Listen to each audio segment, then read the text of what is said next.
think the last thing that we have also seen as we have worked through our various stimulus programs during this particular COVID period is how can we also bring in our youth, our young people, and make them part and parcel of our engagements in dealing with these issues. Instead of seeing them as a problem, I believe they can be a great asset, not only in terms of our field outreach, but also in terms of this being a way and a process for them to also earn a living. And this we have seen, like I said, through various interventions that we've had during our lockdown, and we have used different instruments to engage our young people.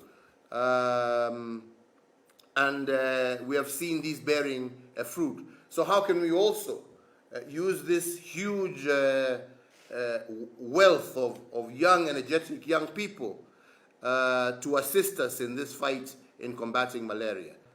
COVID has also brought about a much greater participation of our private sectors. Our private sectors have also been heavily involved in working together with governments to see how that they could assist and participate in our COVID response situations.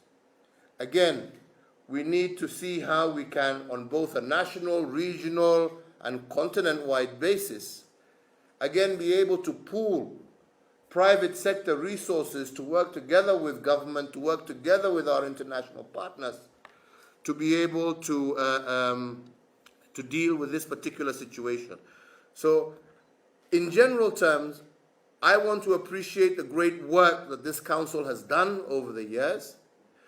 I want to say that we don't want to lose or put our eye off the ball at this particular moment, given the other global challenges that are there.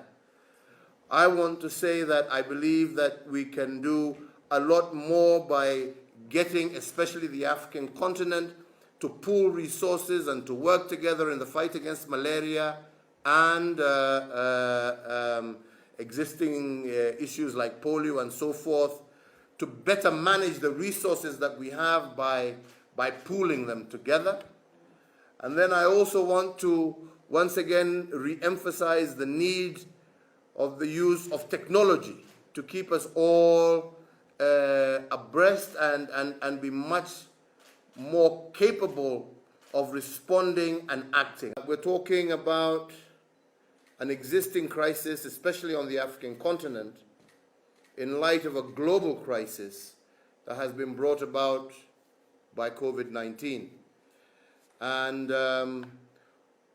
one of the critical issues, even as we continue in our engagement, and I really liked what you said there, Bill, is that even as we face current challenges, it shouldn't be at the expense of pulling back on the progress that we have made in other areas such as malaria and polio.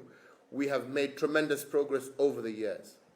But more and more, and I'm not just talking about Kenya, I'm talking about all African countries, we are facing increased constraint, especially with regard to resources that we can deploy to existing problems because of new issues that are coming up. COVID-19 has had a huge impact in terms of where we've needed to focus government resources, and in some cases at the expense of ongoing programs that have been having success. We need to be able to ask ourselves, how can we, as a global community, continue to be able to be ready to face new pandemics while not keeping our eye off the greater ball, which is that of eliminating these great killers on the African continent,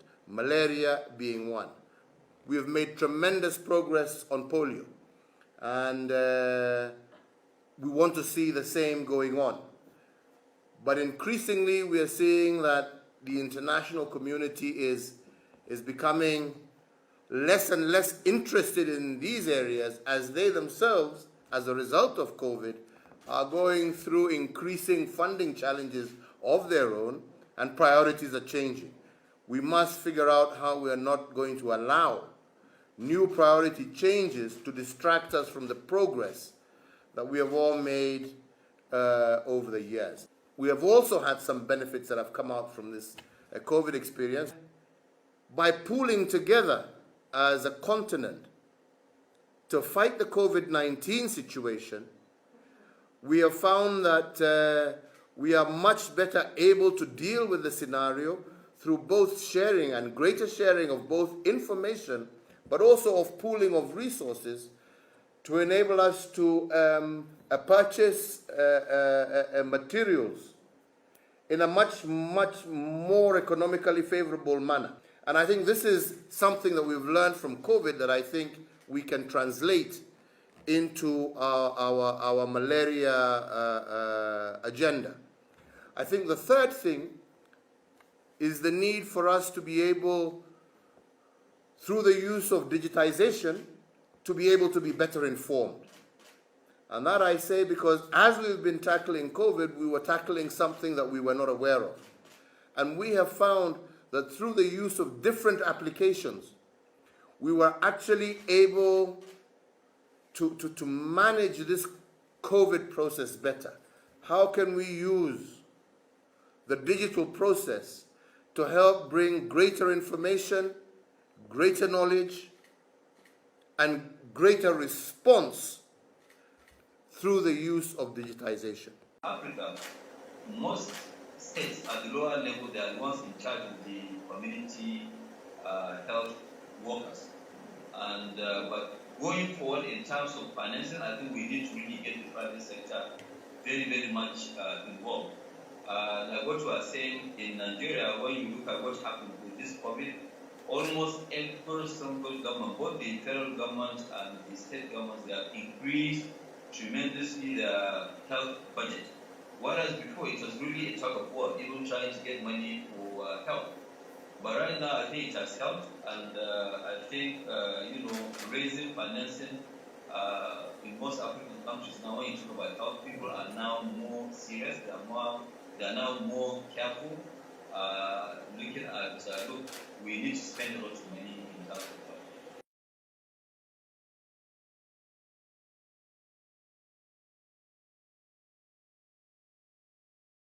About your priorities and interests as they relate to the Malaria Council during today's discussion.